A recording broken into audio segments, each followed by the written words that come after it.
सावन की फिजाओं में इन दिनों एक कहावत आम है। कहावत है कि क्या नाथी का बाड़ा है जो मुंह उठाए चले आए। लेकिन बहुत से लोगों को ये समझ में ही नहीं आया कि आखिर इस कहावत का मतलब क्या है और नाथी क्या है। तो आज हम आपके लिए इन दोनों सवालों का जवाब खोज लाए हैं। देखिए पाली से सुभाष रोहितसवाल की ये रिपोर्ट।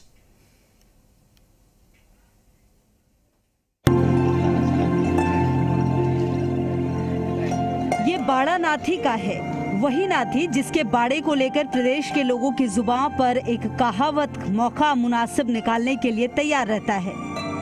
लेकिन अफसोस ये है कि नेक दिल नाथी के बाड़े में लोग मदद की फरियाद लेकर आते थे और कोई खाली हाथ नहीं लौटता था। फिर भी जो कहावत प्रचलित है उसका इस्तेमाल लोग नेगेटिव मौकों पर करते हैं। दरअसल जिस नाथी के बाड़े की बात हम कर रहे हैं वो पाली जिले के भांगेसर गांव की रहने वाली थी।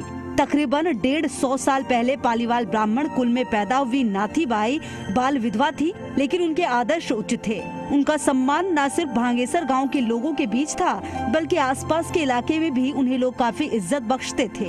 उम्र के साथ साथ उनका नाम, उनकी धन दौलत और उनका दिल सब बड़ा होता गया। नाथी के बाड़े में फरियाद लेकर आने वाला कोई भी शख्स खाली हाथ नहीं लौटता। लोग शादी ब्याह और दूसरे कामों के लिए उनसे उधार पैसे और अनाज लेने आते थे और नाथी बाई उन्हें खुद खजाने से जरूरत के पैसे निकाल लेने को कह देती थी। फिर जब कोई पैसा या उधार लिया गया सामान लौटाने आता तो उसे वहीं रखने को कह देती थी जहां से वो ले गया होता था। नाथी बाई के बाड़े की कहावत को लेकर जिस संदर्भ में कहा जाता है, देखा जाए तो धरातल पर बिल्कुल उलट है। अभी तक नाथी बाई के बाड़े की कहावत को नकारात्मक रूप से पेश किया गया, लेकिन जब इसकी हकीकत जानने के लिए आज हम पहुंचे हैं पाली जिले के रोहट तहसील की भांगेसर गांव में, जहां की नाथी रहने वाले थी। और जब यहां की बातचीत की लोगों से तो पता चला कि वास्तव में नाथी बाई के बाड़े की कहावत का अर्थ ही कुछ अलग है। उन्होंने ना तो कभी पैसे का हिसाब रखा, ना ही किसी को दिए उधार सामान का। नाथी बाल विधवा थी, उनका कोई नहीं था, लिहाजा उन्होंने एक बच्चे को गोद लिया और उसे पाल पोस कर बड़ा किया। आज भी नाथी का परिवार आबाद है। कहानी है कि पालीवाल समाज में आज 100 साल पहला नाथी मारना मासा था। उन्होंने कम उम्र में जो उन्होंने बाल विधवाएगा, बाद में विधवाएगा और बाद में फंसे वे अपनी खूब कमाई कर आने पार एक साइड में दिन तो करायो मजदूरों का पैसा खूब कमाया।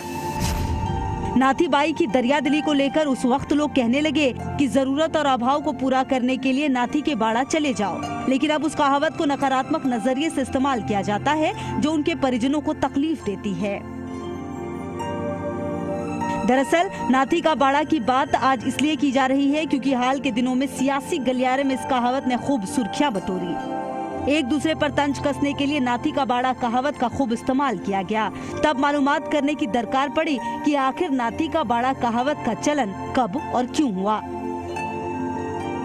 तो नाथी के बाड़े की कहावत को आज इस संदर्भ में लिया जा रहा है, बहुत गलत है। अब आने वाले सरकार क्या नाथी के बाड़े की तरह दानवीर होकर लोगों की समस्या और लोगों की जनता के दर्द को समझ करके क्या इस तरीके से एक कहावत को चरितार्थ करेगी या नहीं, ये सवाल भविष्य के गर्त में है। सुभाष रोहितसवाल, जी मीडिया, रोहट।